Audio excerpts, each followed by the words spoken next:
Ben, merci à vous pour cette invitation. Donc, on ne va pas parler de nouvelles technologies, hein, c'est sur un autre axe. On va parler plutôt d'une évaluation qui s'appelle la mesure canadienne du rendement occupationnel. Et pour prendre certains éléments du contexte qui ont été quand même pas mal développés depuis le début de la journée, on sait que les nouveaux traitements sont arrivés, qu'il est nécessaire d'avoir des indicateurs à la fois pour évaluer cette efficacité de traitement et puis aussi pour évaluer l'histoire naturelle de ces patients.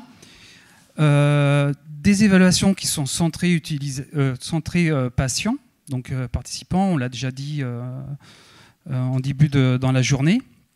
Et puis à Garches, on a aussi peut-être la particularité d'avoir une cohorte qui est très déficitaire, sur lequel eh bien, les effets des traitements, comme on l'a aussi évoqué dans des interventions en fait, précédentes, il y a des petits effets et donc ils sont difficiles à quantifier en termes d'évaluation.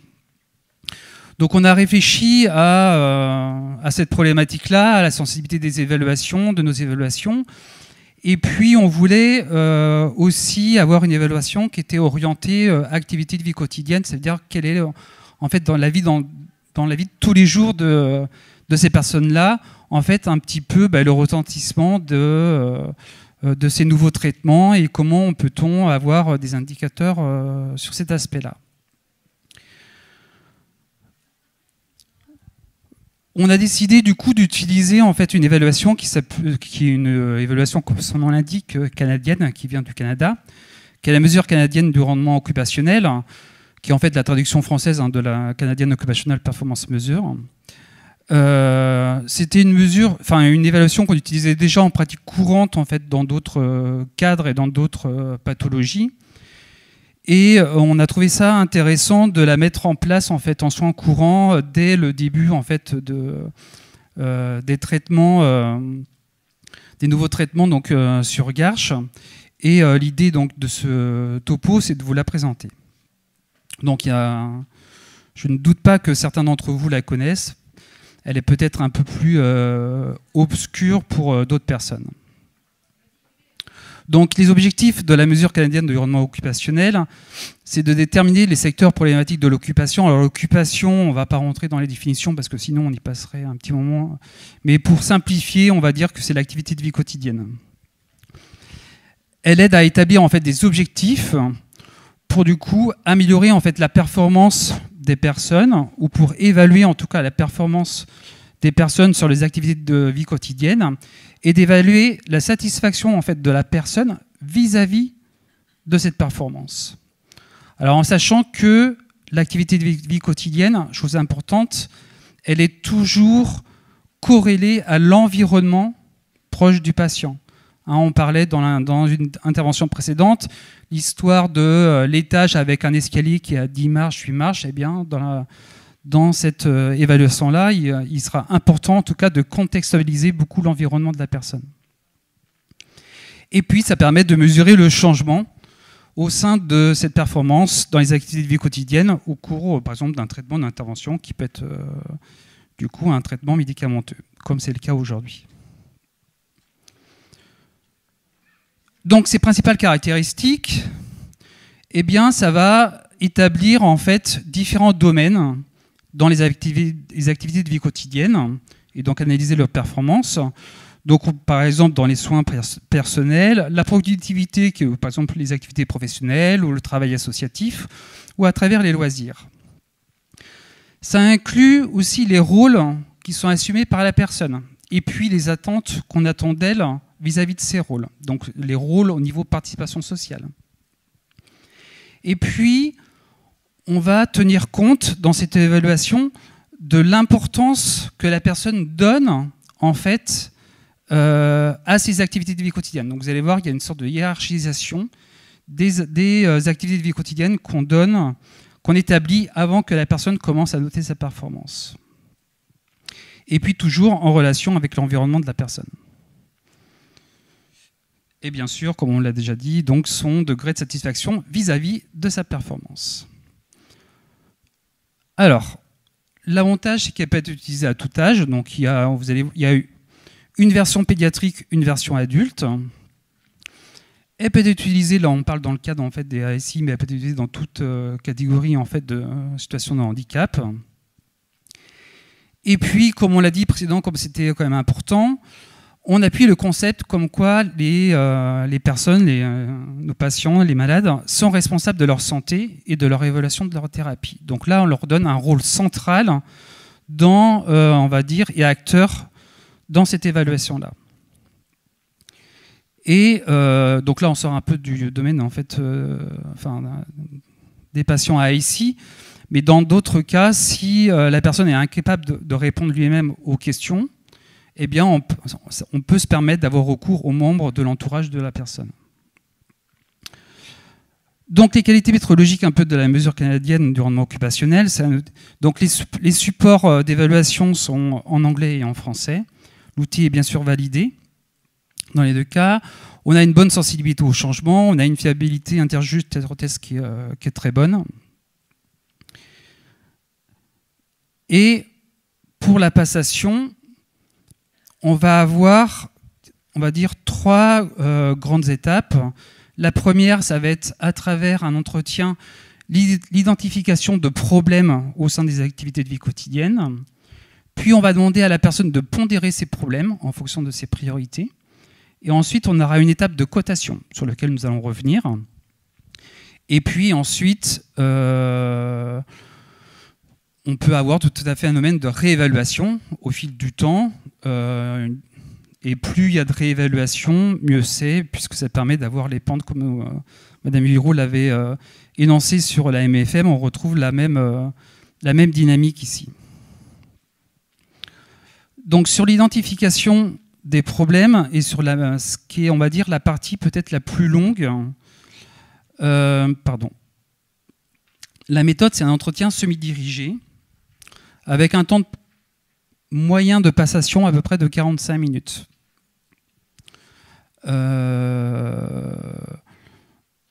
Ce qui, au passage, je ne l'ai pas forcément dit, mais la fiabilité interjuge, elle est importante, surtout quand la personne est formée, en fait. Donc il y a quand même un temps de formation à la passation du coup de cette échelle qui est quand même important.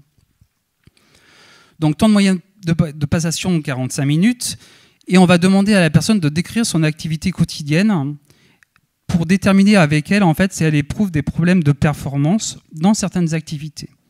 Donc, dans les domaines qui sont inscrits, c'est les soins personnels, la productivité ou les loisirs. Si la personne a des difficultés pour pouvoir énoncer du coup, en fait, ses problèmes, on peut s'appuyer sur la technique qui est assez connue, de s'appuyer sur une journée type. Donc, on déroule une journée type de la semaine. Et éventuellement, ce qui est bien, c'est de dérouler aussi une journée type du week-end, et puis de comparer, du coup, voir si les deux là-dessus. Et ensuite, dans chacun des domaines, on essaie de déterminer si la personne a besoin d'exécuter ses activités, si elle veut les exécuter, ou si on attend aussi de lui qu'elle le fasse. Donc ça, c'est important. Ce qui est aussi important, c'est de voir le niveau de motivation et d'intérêt pour l'exécution de l'activité de vie quotidienne. Donc ça, c'est aussi assez essentiel, en tout cas, de voir si la personne est motivée pour pouvoir réaliser seule cette activité, ou si, par exemple, elle tolère une aide technique ou une aide humaine pour la réaliser. Ensuite, l'étape 2, c'est une fois qu'on a identifié donc ces activités de vie quotidienne, qui est la partie la plus longue, on va demander à la personne de prioriser en fait les problèmes, ou on va dire les activités qui lui semblent les plus importantes pour elle à réaliser. Donc, sur la mesure canadienne du rendement occupationnel, on demande en général de choisir les 5 problèmes. Donc, on se base sur une base de 5 qui semblent les plus urgents ou les plus importants pour elle. Et on lui demande en fait de coter sur une petite échelle visuelle analogique, là, ce que vous voyez. Donc, 1, elle considère que ce n'est pas du tout important. 10, c'est extrêmement important. Donc, si elle n'arrive pas du coup à extraire les 5 problèmes, eh bien, on essaie de reprendre avec elle les différentes problématiques pour pouvoir noter cette importance, pour pouvoir en faire émerger 5. Une fois qu'on a les 5, on va demander à la personne du coup de coter deux choses. Donc on va reprendre chaque activité de vie quotidienne et puis on va demander à la personne de coter son degré de performance à la réalisation sur 10. Donc 1, elle se juge pas du tout performante, 10, elle se juge très performante sur la réalisation de l'activité. Et ensuite, on va lui demander de noter sur 10 sa satisfaction sur son niveau de performance. Donc 1, elle n'est pas du tout satisfaite de sa performance, et 10, du coup, elle se juge très satisfaite. Et ensuite, on va pouvoir, du coup, en additionnant tout simplement, avoir un calcul du score global de la performance et de la satisfaction. Donc, quelques petites cotations, quelques exemples là par exemple de M0 qu'on a fait passer dans le service auprès de personnes ASI. Donc les problèmes qui peuvent être ou les activités qui sont jugées très importantes, eh bien c'est par exemple conduire son fauteuil roulant électrique, boire au verre, jouer à la PS4, utiliser la souris de son ordinateur ou promener son chien seul. Ce qui est quand même important et pour faire rappel à l'environnement, c'est par exemple conduire son fauteuil roulant électrique, c'est dans quel contexte? Et en fait, on se rend compte que par exemple pour certaines personnes ici, eh bien, on a eu des priorités sur conduire son fauteuil roulant électrique, oui, mais par exemple en environnement perturbé. C'est-à-dire par exemple, autant chez soi, seul, tout va bien, mais par exemple dans la rue où il y a une présence de foule, eh bien, il y avait du stress qui était généré sur des personnes qui traversaient devant, beaucoup de personnes à gérer, des changements de trajectoire, des louvoiements, et ça, c'était quelque chose qui peut-être qui était mis en avant. D'où vraiment l'intérêt du coup de pouvoir relier à son contexte. De la même façon, boire au verre, on peut très bien avoir des boire au verre, ok, mais il y a des personnes qui vont nous dire c'est boire au verre, par exemple, boire un verre de vin ou boire un verre en plastique, ce qui fait qu'il y a quand même des différences, par exemple, en termes de poids, etc. Et ensuite, donc, du coup, une fois qu'on a défini en fait ces 5 activités de vie quotidienne et qu'on a établi une priorisation, donc la plus importante étant 1 et la 5 en 5 la moins importante, qui sont quand même les 5 plus importantes de toutes les activités que la personne a évaluées, eh bien on va donc évaluer sur 10 donc, le niveau de performance pour chacune et le niveau de satisfaction pour chacune. Ce qui permet d'avoir un score global. Réévaluation sur un temps déterminé par la suite, et ce qui permet de déterminer si un changement s'est produit à la fois sur le niveau de performance et à la fois sur la satisfaction de chaque domaine. Ce qui permet éventuellement de calculer aussi un changement total qui est survenu. Donc réévaluation qui se fait à un temps T, sur lequel dans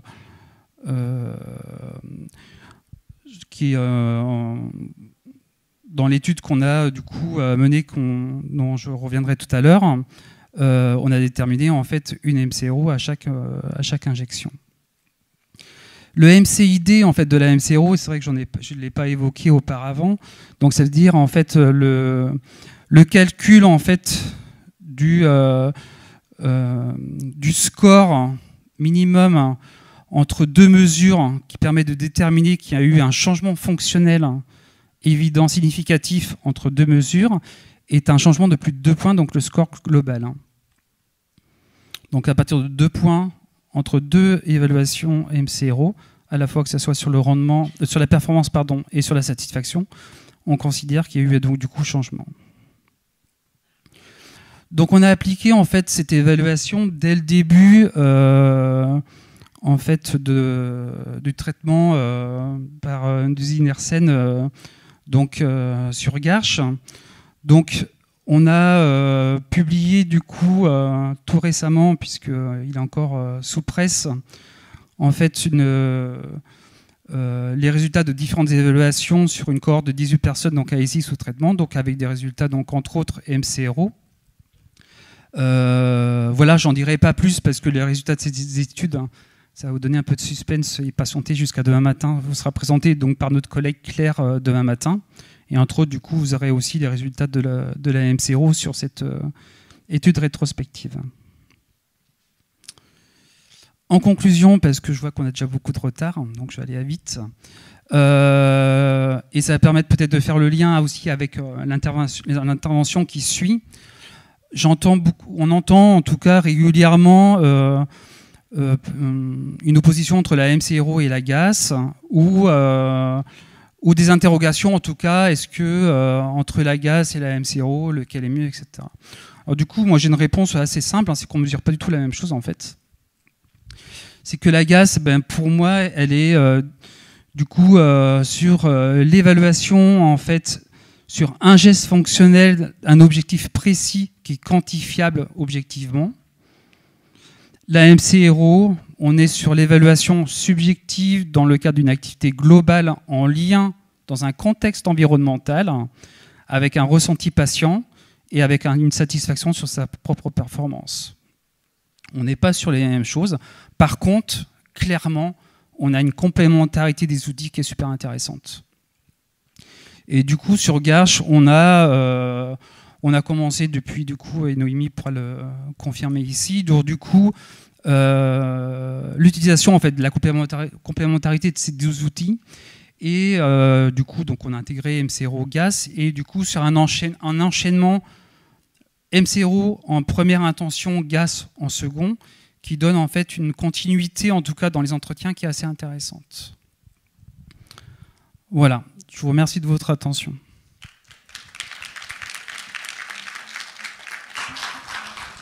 Merci beaucoup Samuel. Est-ce qu'il y a des questions dans la salle ? Alors moi j'aurais une question, puisque tu vas établir avec le patient des objectifs. Est-ce qu'il n'y a pas un risque, si c'est un suivi au long cours, que ces points prioritaires pour le patient puissent changer au long cours ? Bien sûr. En fait, comment on gère ça alors ? Ce qui est très important, c'est en effet, ça peut très changer, parce que comme dit, la MCRO est très en lien avec le contexte environnemental. Or, on sait que, par exemple, sur sur une durée longue, l'environnement peut changer, déménagement, situation familiale, situation professionnelle et tout ça. Donc, c'est pour ça qu'à chaque réévaluation, il y a vraiment une première étape dans le sens où est-ce que vos objectifs prioritaires ont changé depuis la dernière fois ou pas ? Et si oui, dans ce cas-là, on clôt la première MCRO en faisant une évaluation de fin. Donc on recote et puis on redémarre sur un entretien avec une repriorisation en fait des problèmes. J'ai une autre petite question, mais très, très courte. À partir de quel âge c'est validé ? Alors, la version pédiatrique, globalement, il faut quand même que la personne soit, on va dire, en mesure de pouvoir parler en fait de ses activités. CP. Voilà. Donc, parce que le risque, c'est un peu plus tôt, on fait la MCRO des patients plutôt que la MCRO de l'enfant et tout ça. Donc, globalement, on dit niveau scolaire, CP, CE1. Ok. Excusez-moi, je suis ici. J'avais une question. Vous arrivez à faire la GAS et la MCRO en suivant ? Ou vous ébauchez la GAS et vous refaites un point GAS secondairement ? Alors, on fait la MCRO en premier. Oui. Et ouais. Mais après l'enchaînement, après Noémie, tu peux peut-être l'évoquer par rapport à la problématique des fois des enchaînements, mais. Oui, du coup, je suis Noémie Petit, je suis l'ergothérapeute du service de neuro adulte de l'hôpital de Garches. Et les GAS, on l'a introduit assez récemment, parce que je viens d'être formée, tout simplement. Et on les a enchaînés là. La MCRO d'abord, et après on a fait la GAS, parce que la MCRO, elle a permis d'identifier l'objectif de la GAS. Et du coup, ce qui a permis d'avoir un objectif vraiment fonctionnel qui est centré sur l'environnement de la personne et sur la problématique la plus importante qu'elle a identifiée. Et on a choisi en général une des 5 activités de la MCRO. En fait, souvent, on arrive à extraire l'objectif de la GAS au sein même de la MCRO qui est plus globale, en fait. Donc, je ne dis pas qu'on gagne du temps, mais ça permet d'enchaîner quand même plus facilement. Est-ce que c'est un outil qui est utile uniquement en recherche clinique sur des protocoles, ou bien est-ce que ça peut aussi être utilisé en centre de rééducation, par exemple? Est-ce que tu penses que ça a un intérêt? À mon avis, ça a son intérêt, mais alors de manière importante en rééducation. Et dans mon introduction, ce que je disais, c'est que en fait, on l'utilisait déjà depuis des années dans les secteurs cliniques, en fait, déjà en pratique courante, en utilisation courante. Et c'est pour ça que du coup, ça nous a permis de faire le lien en disant, ben voilà, en fait, on a des manques de données de sensibilité au changement. Eh bien, peut-être c'est un outil. On ne savait pas non plus au démarrage.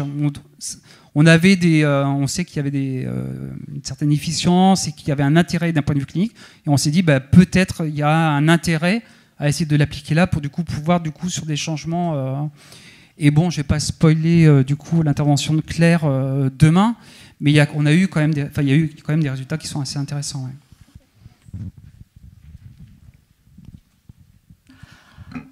Merci beaucoup, Samuel.